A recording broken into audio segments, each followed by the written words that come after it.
Hey peeps, hot sauce coming at you right here. I had to jump on.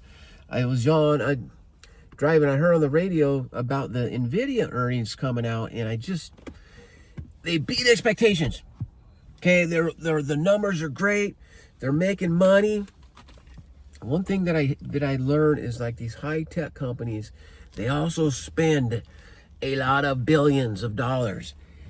So those earnings look good, but the thing is, it's like you got to look at that PE ratio, and it's priced pretty high. That stock is priced pretty high, even though the earnings and it's making money, the revenues.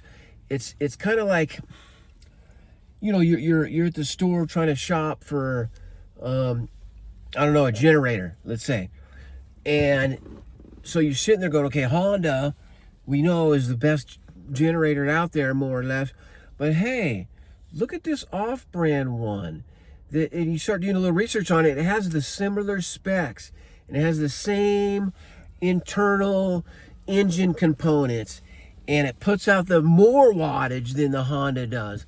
And so you're sitting there going, instead of paying, you know, $5,000 for this Honda, I'm gonna take a look at this one for $2,500. And so it's that kind of thing when we're talking about too expensive.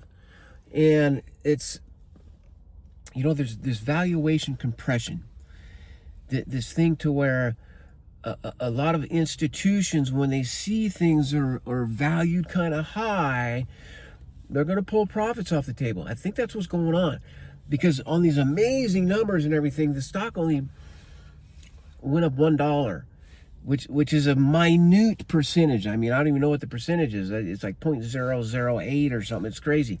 So just something to be aware of moving forward. I personally sold my NVIDIA shares before this went on, because I had heard that all this stuff's already baked in. You know, it's not always the best move to do that, but it was personal. I also got some advice from my mentor, who is saying we're going to see a correction in the stock market all the way around. Okay, and these tech stocks lead the industry. When you look at the NASDAQ and the S&P 500, and it, technically speaking, you look at the charts and they've been moving up on this upward trend. They keep touching the all-time highs, the all-time high, higher and higher and higher, until a couple weeks ago it broke the trend, traced back down to the lower trend line, okay, and then went back up to test it, and it got rejected. And now it's consolidating sideways. This is on the S&P 500 stock. So it's a bearish looking corrective long-term phase that we are in right now.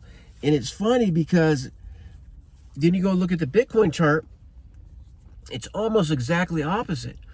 The Bitcoin chart had this bull flag down at the bottom that was consolidating. It bounced off the bottom, came up and consolidating. They call it a bull flag, but here's the problem. If it breaks the bottom of that flagpole, it is going to go down more. So we've got these different dynamics going on. You know, the state of the economy, if you start looking at GDP numbers and the whole, it's not great. It's really not great. With interest rates, who knows what's going on with that? I mean, it's stagnant. We all know the housing market. There's a record. There were 48,000 homes that were taken back by the banks. I read this 2 weeks ago. It's for foreclosures. The banks took them back. And then I also know that there are some foreclosure sales, not foreclosure sales, but trust deed sales that have to do with taxes in California. They're dropping like flies. They're crazy, tons of them. So, you know, that's why I'm kind of standing by. And again, my mentor's talking about try to raise cash right now. There's going to be some cheaper prices coming up. Just hang tight. Never sell stuff at a loss either. That's one thing I learned. I do not sell my crypto at a loss. I have before.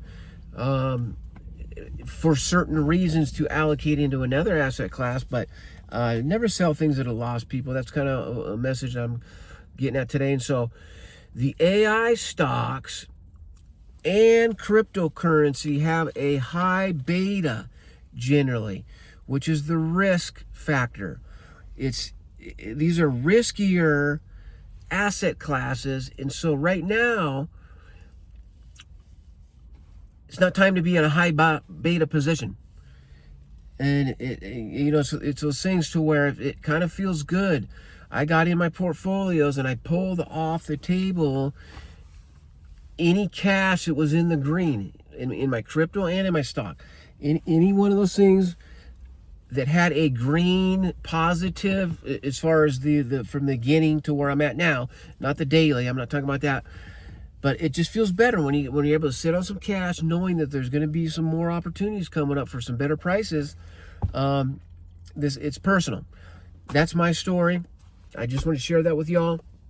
This is not financial advice, but I did have to get on. It was just weird when I heard this on the radio. These NVIDIA earnings. It's not always about the earnings. It's not. I've seen this before. It's sometimes they're baked in. The price is baked in, so you got to be careful with those earnings reports. They can come in and like this. These were way exceeded expectations. Were amazing. The stock didn't do nothing. Just saying. Hop sauce coming in at y'all. I really appreciate your time, everybody. Give me that thumbs up if you would, please. Let's keep checking this thing out. Be patient right now. Be patient. Things are going to develop as we go here. I think we could see a turnaround. Okay, I'm hearing. I want another guy I follow. He's sitting there. He's purchasing crypto, and he's a stock guy, but he thinks that he's not a long-term trader. Okay, he does medium trades 2-3 months at a time, and he's seen something in the technicals, which the technicals don't lie. And it gives you probabilities on the technical analysis. Gives you probabilities of a certain percentage one way or the other. And when you zoom out longer term, you get a better probability of how things are going to go down. That's what I've learned. So just want to share that with y'all. Hop Sauce signing off. Enjoy the rest of your day, everybody. Peace out. Peace out.